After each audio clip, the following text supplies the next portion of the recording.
Shalom, Bapak Ibu Saudara kasih Tuhan, selamat sore, selamat malam. Hari ini Selasa 18 April 2023 ya. Mari kita persiapkan hati kita untuk kita masuk dalam acara pesan gembala ya. Kita akan belajar sebagai kebenaran firman Tuhan. Mari kita awali di dalam doa. Bapa di surga, segala puji, hormat, syukur kami naikkan ke hadirat-Mu. Kami bersyukur atas penyertaan dan pemeliharaan-Mu sepanjang hari. Dan tiba saatnya Tuhan, Kau memberikan kami waktu yang indah untuk kami boleh belajar sebagian kebenaran firman-Mu. Taruh perkataan-Mu dalam mulut bibir hamba-Mu, dan kiranya apa yang hamba-Mu sampaikan itulah isi hati-Mu, kebenaran yang murni yang akan menjadi berkat bagi banyak orang. Terpujilah nama-Mu kekal selama-lamanya. Dalam nama Tuhan Yesus Kristus kami menyerahkan jalannya pemberitaan firman pada sore malam hari ini dalam tangan kuasa-Mu. Haleluya. Amin. Bapak Ibu Saudara yang dikasihi Tuhan, pada sore malam hari ini saya akan menyampaikan sesuatu yang kelihatannya sederhana, tetapi ini menjadi fundamental bagi Bapak Ibu Saudara sebagai orang percaya. Ya. Ketika saya mempersiapkan hal ini dan saya merenungkan, ya, ternyata ini penting atau sangat penting untuk dimengerti, dipahami oleh semua orang percaya. Ya. Karena hal inilah yang akan menentukan bagaimana pertumbuhan rohani Bapak Ibu Saudara dan saya sebagai orang percaya. Apakah rohani kita memang bertumbuh secara progresif, secara signifikan seperti yang Tuhan kehendaki, atau rohani kita ya sudah mentok begitu-begitu saja.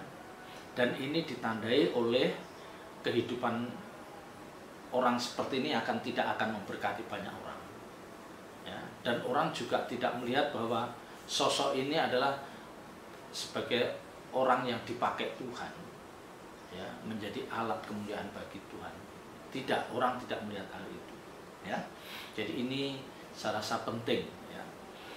Bapak Ibu Saudara kasih Tuhan, kita harus menyadari bahwa apa yang kita persembahkan bagi Tuhan itu haruslah sesuatu yang terbaik. Ya, haruslah sesuatu yang baik atau yang terbaik. Dan ini tidak terbatas pada hal-hal yang jasmani, hal-hal yang berupa materi. Misalnya jumlah uang yang besar atau yang sangat besar. Tidak hanya terbatas pada hal itu ya, tapi juga kita mempersembahkan yang terbaik dari dalam diri kita, dari hidup kita ya, dari hidup kita itu kita persembahkan yang terbaik bagi Tuhan. Nah, termasuk di dalamnya yang ini tidak boleh kita abaikan, yaitu apa? Ucapan atau perkataan kita. Ya, jadi ucapan perkataan kita itu harus harus bisa seperti mewakili Tuhan, mencerminkan bahwa kita ini benar-benar orang percaya, benar-benar telah dimuridkan menjadi murid Tuhan, sehingga ucapan perkataan kita itu tidak menjadi batu sandungan dan tidak melukai banyak orang atau tidak boleh melukai orang. Nanti kalau saya katakan tidak boleh melukai banyak orang, nanti ada yang menerjemahkan, oh berarti boleh melukai sedikit orang. Nah, itu jadi repot. Ya, maka saya katakan perkataan ucapan kita tidak boleh melukai orang lain. Nah, ini yang harus kita renungkan. Ya, karena Alkitab pun katakan bahwa setiap kata sia-sia yang kita ucapkan, setiap kata sia-sia yang diucapkan orang harus dipertanggungjawabkan saat penghakiman nanti. Ya, jadi ucapan perkataan kita yang sia-sia itu harus dipertanggungjawabkan saat penghakiman nanti. Nah, ini yang tidak banyak orang memahami hal ini. Ya, jadi mereka hanya menyangka bahwa yang dipersoalkan ya, yang dipertanggungjawabkan hanya tindakan kita, keputusan kita, perbuatan kita. Ternyata tidak. Ucapan sia-sia yang keluar dari mulut kita harus dipertanggungjawabkan. Ya, yang sia-sia saja dipertanggungjawabkan, bagaimana kalau itu kalimat atau perkataan itu mengandung unsur kejahatan. Ya, misalnya dia memfitnah, ya, dia berbohong, ya, dia menjadi provokator. Apa enggak lebih menakutkan lagi? Yang sia-sia saja harus dipertanggungjawabkan. Apalagi kalau ucapan, perkataan kita yang keluar dari mulut kita itu mengandung fitnah, kebohongan, melukai orang lain, ya, memutarbalikkan fakta, itu lebih-lebih lagi. Ya, itu yang bahaya. Karena pada dasarnya Bapak Ibu Saudara, kalau kita renungkan, coba kita renungkan, hampir semua perselisihan, hampir semua pertengkaran, perdebatan yang menjurus pada perpecahan itu diawali dari ucapan kita, diawali dari perkataan kita yang tidak bisa dipertanggungjawabkan. Pasti diawali dari sana. Mau itu cekcok di dalam rumah tangga antara suami istri, antara orang tua dan anak, antara anak dan anak kita yang lain, antara orang tua dan antara anak dan mertua, itu pasti diawali dari perkataan, dari ucapan yang itu tidak bisa dipertanggungjawabkan. Artinya dia memperkatakan, mengucapkan sesuatu yang tidak sesuai fakta, ya, dia mengucapkan sesuatu yang sifatnya memfitnah, membesar-besarkan masalah, yang akhirnya lawan bicaranya tidak bisa terima. Jadi hampir semua perselisihan, pertengkaran, dan pergesekan, ya, pertengkaran itu diawali dari perkataan, dari ucapan seseorang yang itu tidak bisa dipertanggungjawabkan. Ya, maka kita tidak heran kalau Yakobus pasal 3 ayat 2 mengatakan, Yakobus pasal 3 ayat 2 mengatakan, sebab kita semua bersalah. Kita semua, ya, ingat, kita semua bersalah dalam banyak hal. Ya, barang siapa tidak bersalah dalam perkataannya, ia adalah orang sempurna yang dapat juga mengendalikan seluruh tubuhnya. Ya, jadi kesempurnaan seseorang itu dinilai dari perkataan. Ya, dalam perkataan, dalam ucapannya. Ya, jadi kalau barang siapa tidak bersalah dalam perkataannya, ia adalah orang sempurna. Orang sempurna yang dapat juga mengendalikan seluruh tubuhnya. Artinya ketika orang ini benar-benar bisa mempertanggungjawabkan apa yang dia ucapkan, apa yang dia perkatakan. Ya, tentu kalau orang yang bijak itu sebelum mengucapkan kata-kata, sebelum mengucapkan kalimat sudah dipikir dulu. Tetapi orang yang ceroboh, dia mengucapkan kata-kata, kalimatnya, habis itu baru mikir, loh, nyakitin enggak ya? Kan seringkali gitu kita. Setelah mengucapkan wah bla bla bla, baru kita introspeksi, iya ya, itu tadi nyakitin dia enggak ya? Itu tadi ada unsur memfitnah enggak ya? Ya. Padahal mestinya sebelum kita mengucapkan kata-kata, sebelum kita ngomong itu kita pikirkan dulu. Artinya apa? Kita kendalikan dulu lidah kita itu, dikendalikan ini. Ya, mengendalikan lidah itu tidak mudah. Di sini pun saya merasa bahwa saya juga seringkali salah dalam hal ini. Ya, sekalipun bukan suatu kesalahan yang fatal, tetapi seringkali aduh nyesel gitu ya. Nah, orang yang sempurna itu orang yang tidak bersalah dalam perkataannya. Tetapi kan kita jarang menemukan orang yang seperti itu. Coba kita lihat, ada nggak orang yang tidak pernah salah di dalam dia berkata-kata?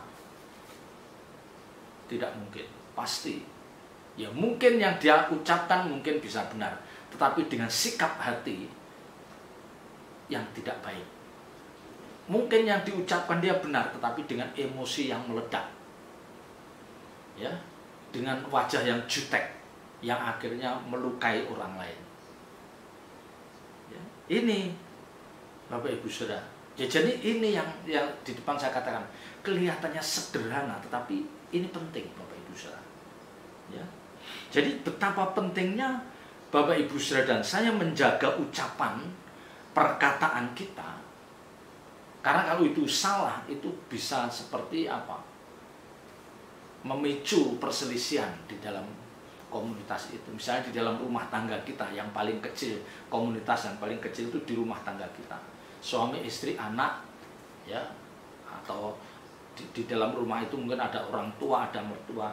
Nanti salah satu orang itu seringkali mengucapkan kata dusta, berbohong, ya, memfitnah. Itu bisa menjadi cikal bakal pertengkaran, kegaduhan di dalam rumah itu. Salah satu orang tidak jujur, bohong, memanipulasi, itu bisa membuat gaduh suasana rumah itu. Ya, bukan semua orang, hanya satu orang aja yang begitu. Itu betapa bahayanya. Ya, lidah ini seperti api.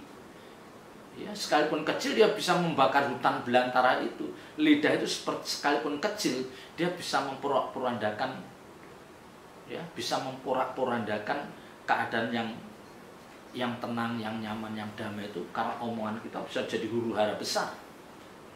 Nah, itu makanya kita tidak heran kalau Yakobus mengatakan, ya, sebab kita semua bersalah dalam banyak hal, dan barang siapa tidak bersalah dalam perkataannya, ia adalah orang yang sempurna, yang dapat juga mengendalikan seluruh tubuhnya.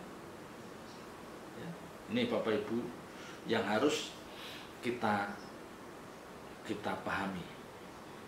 Ya, jadi seringkali pertengkaran itu memang tidak bisa dipungkiri, pasti dari awal mulanya dari perkataan, dari ucapan yang tidak bisa dipertanggungjawabkan itu.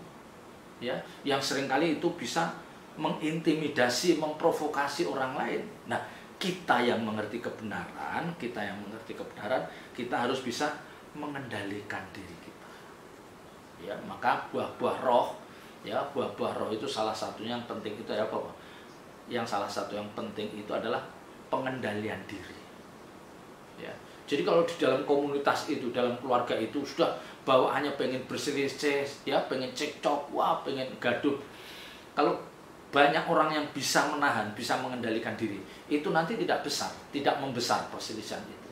Karena masing-masing bisa mengendalikan diri. Ya, itu betapa pentingnya.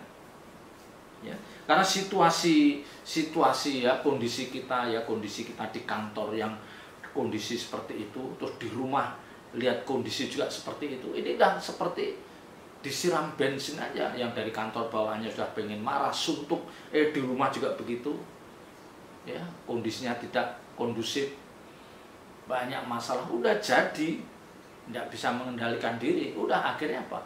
Saling melukai. Ya, ini yang tidak diinginkan. Nah, ini orang-orang percaya yang belum bisa mengendalikan diri. Ya, ini pada level tertentu dia akan menjadi kontraproduktif. Dia merugikan pekerjaan Tuhan. Ya, bisa merugikan pekerjaan Tuhan. Ya, dari proyek Tuhan yang sudah rapi disusun, ya, dengan rapat, beberapa kali rapat, wah, udah baik, ya, soal dana, soal ini sudah kepanitiaan udah oke, ya. Tetapi ada satu orang yang mulutnya tidak bisa menjaga mulut dan ucapannya, itu bisa memporak-porandakan itu. Nah, maka diperlukan orang-orang yang bisa mengendalikan diri. Ya. Dan Bapak Ibu Saudara, kualitas ucapan seseorang, kualitas perkataan seseorang itu ditentukan oleh seberapa bersih hati, ya, seberapa bersih hati dari orang itu. Ya, ini tidak bisa dipungkiri. Kalau orang itu hatinya bersih, tulus, ya, tidak memiliki hati yang dolak-dalik atau bengkok, pasti ucapannya akan berkualitas. Ya. Memang ada beberapa orang, ya, tidak semua, ada beberapa orang itu yang seringkali membela diri, ya. Banyak orang yang membela diri dengan kalimat, ya, dia itu hanya di mulut saja kok, kelihatannya jahat di mulut saja, tapi hatinya bersih kok, hatinya baik kok. Tidak mungkin, ya, kan seringkali kita mendengar itu, dia tuh mulutnya aja begitu tapi orangnya baik, ya. Kita nggak boleh terlalu percaya dengan orang itu, karena Alkitab katakan apa yang keluar dari mulut itu berasal dari hati, dan itulah yang menajiskan orang. Matius 15 ayat 18. Jadi apa yang keluar dari mulut seseorang itu berasal dari hati. Jadi kalau dia seringkali melukai, seringkali ngomong yang nggak bisa, tidak bisa terus ada orang terus membela diri, dia memang mulutnya begitu tapi hatinya baik. Nggak bisa begitu. Ya, itu bertentangan dengan kebenaran firman. Ya, memang ada orang, justru memang ada orang yang mulutnya, perkataannya manis. Ada orang yang perkataannya manis, tetapi sejatinya dia itu tidak tulus, dia itu munafik. Tapi orang-orang sepertinya akan bisa bertahan sampai kapan? Ya, dia akan bermain sandiwara dengan bermulut manis sampai kapan? Kalau itu menjadi kebiasaan, itu melekat dalam jiwanya dan itu menjadi karakteristik dari pembawaannya, wah bahaya orang ini. Tapi cepat atau lambat orang akan tahu bahwa ini orang ini munafik. Dia hanya manis di mulut, tapi dia seringkali menggunting dalam lipatan.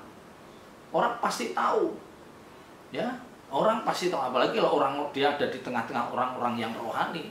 Karena Alkitab katakan orang-orang yang rohani bisa menilai orang yang tidak rohani. Sebaliknya orang yang tidak rohani tidak bisa dia menilai orang yang rohani. Ya. Jadi kita hati-hati dengan ucapan, dengan perkataan kita. Kita jangan membela diri. Ya, dengan aduh aku gini tapi mulutku gini kasar, tapi hatiku baik. Jangan diucapkan lagi. Ya, nanti kalau ada orang yang mengerti kebenaran, kita malu. Ya, karena Alkitab katakan yang keluar dari mulut berasal dari hati dan itulah yang menajiskan orang. Najis di sini artinya apa? Kalau di dalam dalam Perjanjian Lama, salah satu contoh orang najis itu orang kena sakit kusta, itu najis. Ya, sampai dia kalau lewat simpangan dengan orang najis, dia mengumumkan diri sendiri bahwa dia itu najis. Jadi orang jangan bersentuhan. Nah, orang najis itu orang yang keadaannya yang tidak layak di hadapan Tuhan. Dia tidak bisa beribadah. Coba bayangkan betapa menderitanya. Ya, kalau dulu najis itu seperti itu. Salah satu contohnya orang yang kusta itu. Ya, dia akan dijauhin orang. Ya. Itu yang membuat Bapak Ibu Saudara dan saya harus ngerti lah, najis bagi kita apa? Nah, sekarang najis bagi kita apa? Nah, kalau kita najis artinya kita juga tidak layak di hadapan Tuhan. Iya kan? Najis sama. Kalau mulut kita jahat, ya kita jadi orang-orang yang najis. Artinya apa? Kita tidak bisa ada di hadirat Tuhan, tidak bisa kita masuk dalam hadirat Tuhan. Nah, ini yang tidak disadari. Ya, kita lihat di dalam Mazmur pasal 24. Mazmur 24 ayat 3 dan 4. Siapakah yang boleh naik ke gunung? Ya, saya ulangi. Siapakah yang boleh naik ke atas gunung Tuhan? Siapakah yang boleh berdiri di tempatnya yang kudus? Orang yang bersih tangannya dan murni hatinya, yang tidak menyerahkan dirinya kepada penipuan dan yang tidak bersumpah palsu.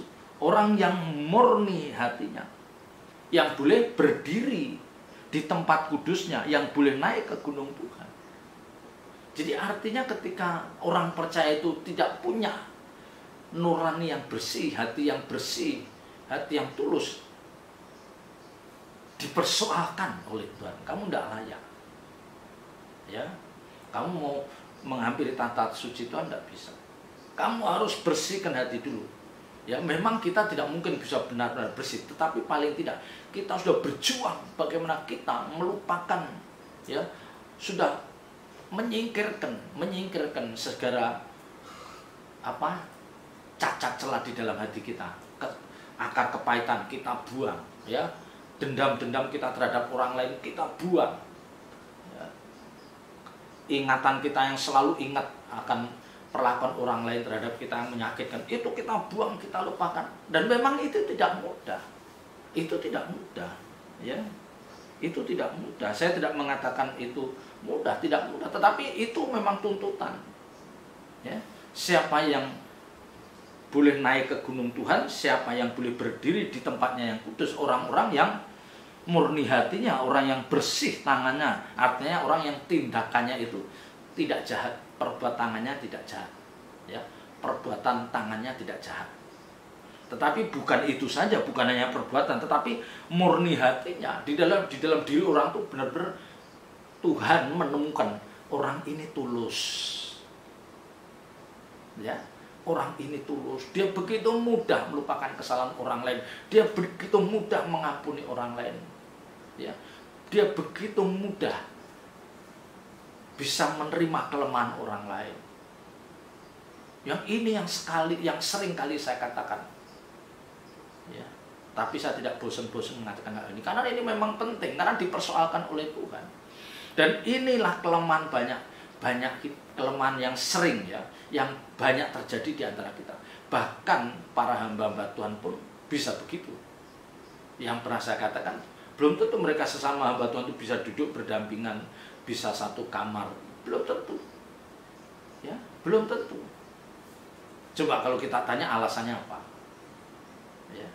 ya, kalau dia tidak mau, misalnya ada acara, aku nggak mau kamar sama pendeta A atau B, alasannya apa? Ya, secara fisik dia sehat, tidak menularkan penyakit, ya, apa alasannya? Itu kan menunjukkan bahwa si hamba Tuhan ini tidak ada kesucian, kemurnian di dalam hatinya. Apa alasannya? Kecuali dia punya penyakit menular, itu bolehlah. Tetapi kalau sehat secara fisik kan tidak ada alasannya. Ya, yang sering kali ibu-ibu, wah aku nggak mau satu kamar sama ini, aku nggak mau satu mobil sama si A. Itu kan menunjukkan peta di dalam hatinya bahwa dia belum jadi orang yang tulus. Ya, kalau kita tulus, kita murni, mau duduk sama siapa saja nggak masalah. Kalau sama-sama ibu-ibunya, ya, nggak masalah. Ya. Kecuali dia punya penyakit menular, apa flu, apa COVID, apa itu boleh. Tapi kalau enggak, jangan kita menyekat, ya, jangan kita memasang pagar, memasang sekat untuk terhadap orang lain, karena kita tidak memiliki ketulusan, hati kita tidak murni, ya. Maka tidak heran kalau Alkitab katakan di dalam Efesus pasal 4 ayat 26 dikatakan, jika kamu marah, janganlah kamu berbuat dosa, janganlah matahari terbenam sebelum padam amarahmu. Ya, jadi banyak ayat-ayat dalam Alkitab itu yang mengarahkan supaya orang itu memiliki hati yang bersih, hati yang murni. Ya. Ini ayat ini kan mengatakan, ayo, sebelum matahari terbenam, janganlah matahari terbenam sebelum padam amarahmu. Jadi kamu harus sudah melupakan sakit hatimu, dendammu itu lupa sebelum matahari terbenam. Ya. Karena kalau tidak, kamu malam menghadap Tuhan dengan hati yang dongkol, menyimpan kesalahan orang lain, menyimpan dendam, ya, merancang pembalasan untuk orang lain. Tuhan tahu. Ya, Alkitab katakan Tuhan tahu isi hati kita. Tuhan tahu apa yang ada di dalam pikiran kita. Ya, makanya ini yang seringkali membuat pelayanan kita itu tidak membuahkan hasil. Ya. Ya, jadi perjuangan berat, jadi salah satu perjuangan yang berat bagi Bapak Ibu Saudara dan saya adalah bagaimana memiliki hati yang murni, hati yang bersih. Ya, tapi kalau kita ngerti kebenaran ini, tentu kita akan berjuang. Ya, biar ketika kita ada di kaki Tuhan, kita ada di hadirat Tuhan, kita merasakan bahwa kita diterima, kita layak di hadirat Tuhan. Ya. Tapi kalau orang gagal, orang percaya gagal mewujudkan ini, gagal untuk memiliki hati yang murni, yang bersih, sulit orang seperti ini akan dipercayai Tuhan. Sulit. Saya tidak mengatakan tidak, tapi sulit. Tuhan bagaimana mempercayakan pelayanan terhadap orang yang tidak bersih hatinya, yang masih banyak musuh, banyak dendam terhadap orang lain. Ini akan tidak efektif. Ya, efektif. Ya, ini akan nggak efektif. Dia tidak akan dipercaya oleh Tuhan. Memang mungkin ada beberapa pelayan Tuhan, bahkan mungkin seorang pendeta gembala, dia merasa sedang melayani Tuhan. Dia merasa sedang melayani Tuhan, tetapi buahnya tidak nampak. Ya, karena dia tidak bisa menghasilkan orang-orang percaya yang bernilai, yang berkualitas di hadapan Tuhan. Karena hamba Tuhan ini nuraninya tidak bersih. Ya, sehingga apa? Nular. Ya. Roh seorang hamba Tuhan yang tidak murni, tidak tulus, itu akan nular kepada jemaatnya. Akan nular. Ya, dan itu tidak boleh. Nanti akhirnya apa? Dia merasa melayani tetapi dia tidak menghasilkan jemaat atau orang-orang yang berkualitas di hadapan Tuhan. Boleh jemaatnya banyak, ratusan boleh. Tetapi dari sekian ratus jemaatnya tidak ada yang berkualitas. Ya, karena dia gagal mewujudkan jemaat yang memiliki nurani yang bersih, nurani yang murni, yang itu bisa menyenangkan Tuhan, yang itu akan senantiasa diterima di hadirat Tuhan. Ya, ini berat. Mari kita berjuang memiliki hati yang murni, hati yang bersih, supaya kita dilayakkan ada di hadirat Tuhan.